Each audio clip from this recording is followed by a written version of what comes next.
മറ്റൊരു വീഡിയോയിലേക്ക് സ്വാഗതം. ഇന്നിവിടെ വിശകലനം ചെയ്യുന്നത് 11/9/2006 ജനിച്ച ഒരാളുടെ ഗ്രഹസ്ഥിതിയാണ്. അശ്വതിയാണ് നക്ഷത്രം. അശ്വതി 3-ാം പാദം. ചിങ്ങലഗ്നം. ലഗ്നത്തിൽ സൂര്യൻ, ശുക്രൻ, 2-ൽ ബുധൻ, കുജൻ, കേതു, 3-ൽ വ്യാഴം, 4, 5, 6, 7 ഭാവങ്ങൾ ശൂന്യം, 8-ൽ രാഹു, 9-ൽ ചന്ദ്രൻ, 10-ൽ ഗുളികൻ, 11 ശൂന്യം, 12-ൽ ശനി. ഇതാണ് ഇദ്ദേഹത്തിൻ്റെ ഗ്രഹസ്ഥിതി. ചിങ്ങലഗ്നം. ലഗ്നത്തിൽ തന്നെ സൂര്യൻ നിൽക്കുന്നു. വളരെ നല്ലതാണ്. നേതൃഗുണം, അംഗീകാരം തുടങ്ങിയ പ്രശസ്തി പോലെയുള്ള കാര്യങ്ങൾക്കെല്ലാം സൂര്യൻ വളരെ സഹായം ചെയ്യുമെന്ന കാര്യത്തിൽ തർക്കമില്ല. എന്നാൽ ലഗ്നത്തിൽ നിൽക്കുന്ന സൂര്യനോടൊത്ത് വിവാഹ കാരക ഗ്രഹം ശുക്രൻ നിൽക്കുന്നു. ശുക്രൻ്റെ പ്രധാന ശത്രുവാണ് സൂര്യൻ. അപ്പോൾ ലഗ്നത്തിൽ നിൽക്കുന്ന സൂര്യനും ശുക്രനും കൂടെ ലഗ്നാൽ 7-ലേക്ക് വിവാഹ സ്ഥാനത്തേക്ക് സ്വാഭാവികമായിട്ടും 7-ാം ദൃഷ്ടി നടത്തും. നല്ലതല്ല. ഒരേ സമയം ശുക്രൻ അതുപോലെ തന്നെ ശത്രു സൂര്യനും കൂടെ ശനിയുടെ ക്ഷേത്രമായ കുംഭത്തിലേക്ക് സൂര്യൻ്റെ ദൃഷ്ടി വിടുത്തുമ്പോൾ അത് ശത്രുദൃഷ്ടിയാണ് കടന്നു വരുന്നത്. ഒട്ടും നല്ലതല്ല. 7-ാം ഭാവാധിപൻ നഷ്ടസ്ഥാനമായിട്ടുള്ള 12-ൽ നിൽക്കുകയും ചെയ്യുന്നു. 12-ാം ഭാവാധിപൻ ശനിയുടെ 10-ാം ദൃഷ്ടിയിലും ഗുളികൻ്റെ 12-ാം ദൃഷ്ടിയിലും നിൽക്കുന്നു. വളരെയധികം ശ്രദ്ധിക്കേണ്ടുന്ന ഒരവസ്ഥ തന്നെയാണ് വിവാഹ സംബന്ധമായിട്ടുള്ള കാര്യങ്ങൾക്ക്. പ്രണയങ്ങൾ നിരവധി സംഭവിക്കാനുള്ള സാധ്യതയും വളരെ കൂടുതലാണ്. ശുക്രൻ്റെ ദൃഷ്ടി വഴി പ്രണയങ്ങൾ നിരവധി സംഭവിക്കാനുള്ള സാധ്യതകളും വളരെ കൂടുതലാണ്. എന്നാൽ അതിലേറിയ പങ്കും പല രീതിയിൽ നഷ്ടപ്പെട്ടു പോകുന്നതായിട്ടും കാണാൻ പറ്റും. കാരണം 7-ാം ഭാവാധിപൻ 12-ലാണ്. അപ്പോൾ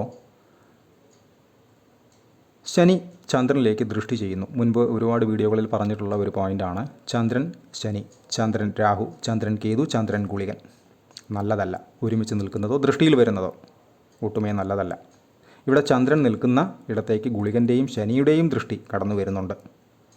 അവിടേക്ക് വ്യാഴത്തിൻ്റെ ദൃഷ്ടിയുണ്ട്. എന്നിരുന്നാൽ തന്നെയും ശനിയും ഗുളികനും അവിടെ വർക്ക് ചെയ്ത ശേഷം മാത്രമാണ് വ്യാഴം അവിടെ ആക്റ്റീവ് ആകുക. അപ്പോൾ മനസ്സിനെ ഏതെങ്കിലുമൊക്കെ രീതിയിൽ ഇറിറ്റേറ്റ് ചെയ്യുന്ന സാഹചര്യങ്ങളിലൂടെ സഞ്ചരിക്കാം.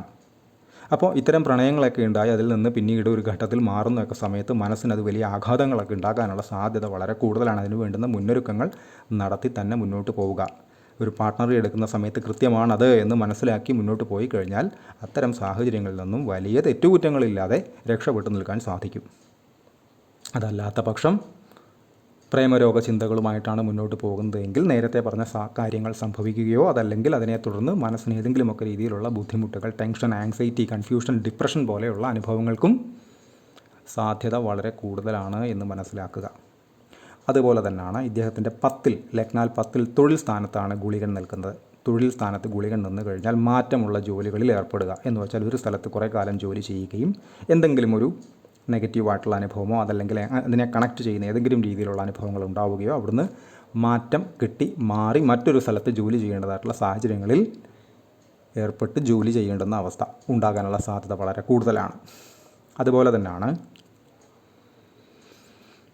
ഇദ്ദേഹത്തിൻ്റെ രാഹു നിൽക്കുന്നത് 8-ലാണ്. 8-ൽ നിന്നുകൊണ്ട് രാഹു തൻ്റെ 6-ാം ദൃഷ്ടി ലഗ്നത്തിലേക്ക് നടത്തുന്നു. ശുക്രൻ നിൽക്കുന്ന ഇടത്തേക്ക്. ശുക്രൻ രാഹു പ്രണയബന്ധങ്ങളെ ഉണ്ടാക്കുന്നതിന് ഏറ്റവും ബെസ്റ്റാണ്.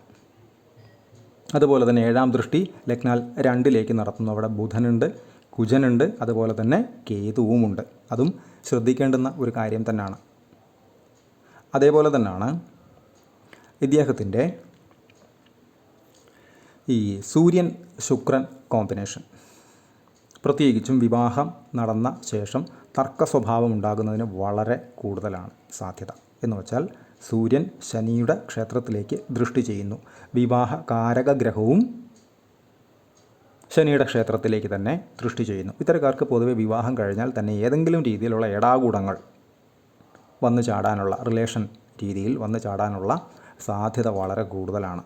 പ്രത്യേകിച്ച് രാഹുവിൻ്റെ ദൃഷ്ടിയുമുണ്ട്. ഇപ്പോൾ രാഹുവിൻ്റെയൊക്കെ അപഹാരങ്ങൾ വരുന്ന സമയത്ത്, ശുക്രൻ്റെയൊക്കെ അപഹാരങ്ങൾ വരുന്ന സമയത്ത്, പ്രത്യേകിച്ച് ഇദ്ദേഹം ഇപ്പോൾ ശുക്രദശയിലാണ് സഞ്ചരിക്കുന്നത്.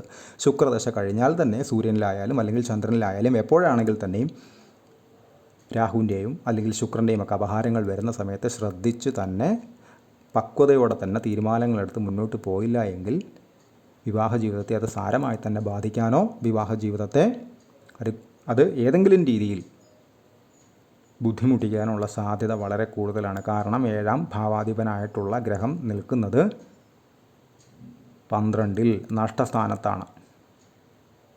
ഇത് വളരെ ശ്രദ്ധിക്കേണ്ടുന്ന ഒരു നവാംശത്തിൽ ശനി നിൽക്കുന്നത് കുംഭത്തിലാണ്. എന്നിരുന്നാൽ തന്നെയും ഗ്രഹനിലയിൽ 7ാം ഭാവാധിപൻ 12-ൽ നിൽക്കുന്നു എന്ന് പറയുന്നത് പ്രത്യേകിച്ചും വിവാഹ സ്ഥാനമായിട്ട് 7 വരികയും അതിൻ്റെ അധിപൻ ഏത് ഗ്രഹമാണെങ്കിലും നഷ്ടസ്ഥാനത്ത് നിൽക്കുകയും ചെയ്യുന്നു എന്ന് പറയുന്നത് നഷ്ടത്തെ തന്നെയാണ് സൂചിപ്പിക്കുന്നത്.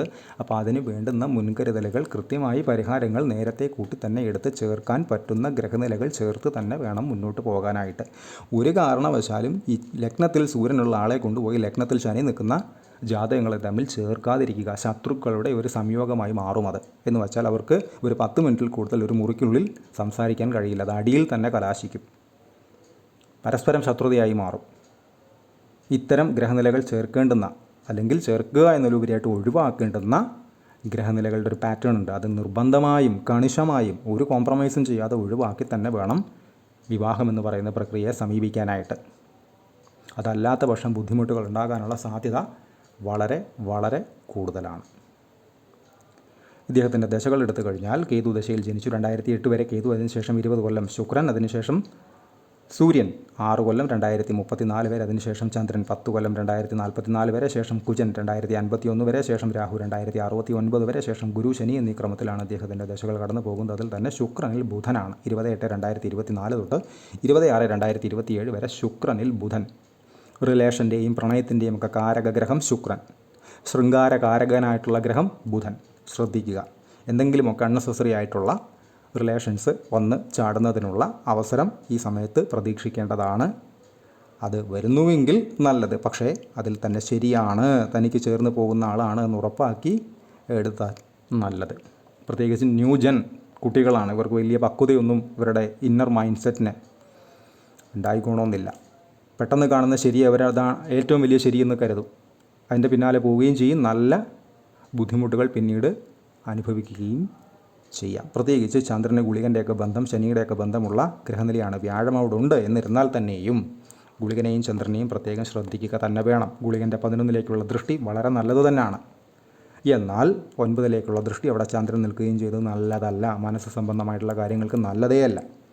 അപ്പോൾ ഇത്തരം കാര്യങ്ങളൊക്കെ കൃത്യമായിട്ട് നേരത്തെ കൂട്ടി മനസ്സിലാക്കി വേണ്ടുന്ന പരിഹാരങ്ങൾ കൃത്യമായി തന്നെ എടുത്ത് മുന്നോട്ട് പോയി കഴിഞ്ഞാൽ വലിയ തെറ്റുകുറ്റങ്ങളില്ലാതെ ജീവിതത്തെ അഭിമുഖീകരിക്കാൻ സാധിക്കുമെന്ന കാര്യത്തിലും തർക്കമില്ല. കൺസൾട്ടേഷൻ ആവശ്യമുള്ള ആളുകൾക്ക് ഈ നമ്പറിൽ കോൺടാക്റ്റ് ചെയ്യാവുന്നതാണ്. കോൺടാക്ട് ഡീറ്റെയിൽസ് ഡിസ്ക്രിപ്ഷനിൽ കൊടുത്തിട്ടുണ്ട്. ഇത്തരം വീഡിയോസ് ഇനിയും തുടരും. നന്ദി.